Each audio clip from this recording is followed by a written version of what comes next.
Monsieur le maire Jacques Boutot, mesdames et messieurs du conseil municipal, mesdames et messieurs, chers amis, permettez-moi d'abord, pour l'anniversaire de la libération de Paris, de rendre hommage à la mémoire des résistants français qui ont sacrifié leur vie pour la liberté et ont donné une leçon de persévérance. Ils ont montré que même si l'ennemi semble puissant et invincible, nous pouvons et nous devons le vaincre. Ce n'est pas la force militaire qui a libéré Paris, mais la foi dans les valeurs humaines, et c'est elle qui va aussi libérer mon pays enchaîné par une dictature religieuse. Nous commémorons actuellement l'anniversaire du massacre de 30 000 prisonniers politiques en Iran, un terrible génocide commis par la dictature religieuse.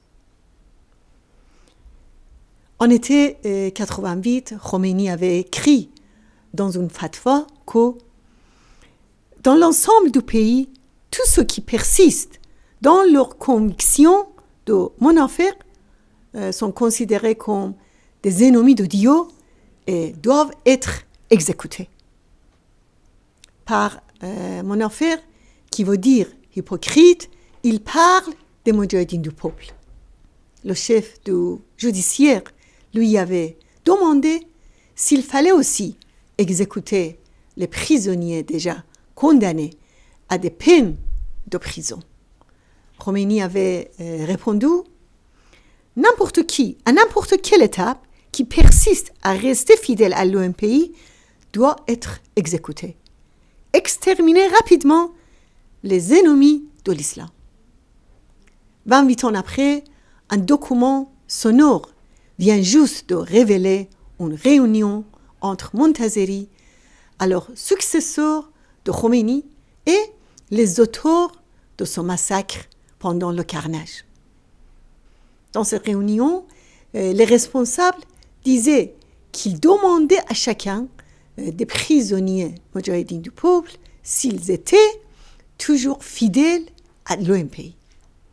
S'ils répondaient oui, ils étaient exécutés.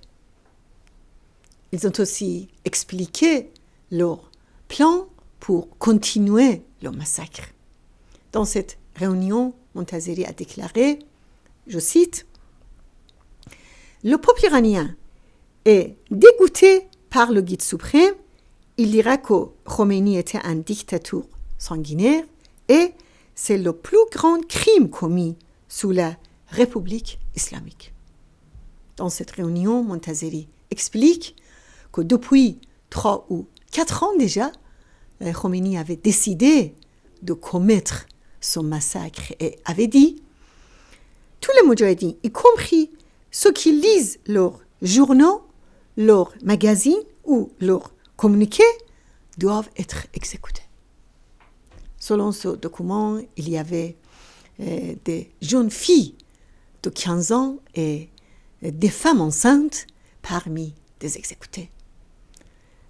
C'est à cause de ces protestations que Montazeri a été destitué et assigné à résidence jusqu'à la fin de sa vie.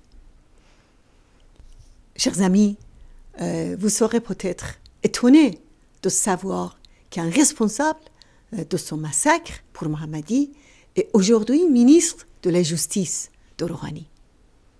Les pays occidentaux ont gardé le silence sur ce crime contre l'humanité. C'est un silence douloureux pour le peuple iranien et surtout pour les milliers de familles de ces martyrs.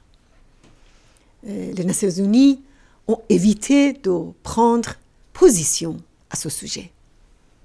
C'est ça la politique de complaisance. C'est sacrifier les droits de l'homme sur l'autel du commerce.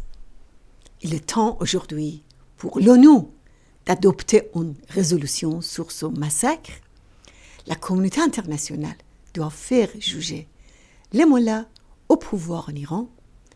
Nous avons lancé en Iran et dans le monde un mouvement qui demande justice et qui fait partie du mouvement général pour la libération de l'Iran. Les familles des martyrs et ce mouvement demandent la publication des noms des martyrs, des lieux où ils sont enterrés et les noms des auteurs de ce crime. Je vous demande ainsi qu'à tous les défenseurs des droits de l'homme d'accompagner le peuple iranien dans son mouvement pour la justice. Je vous remercie.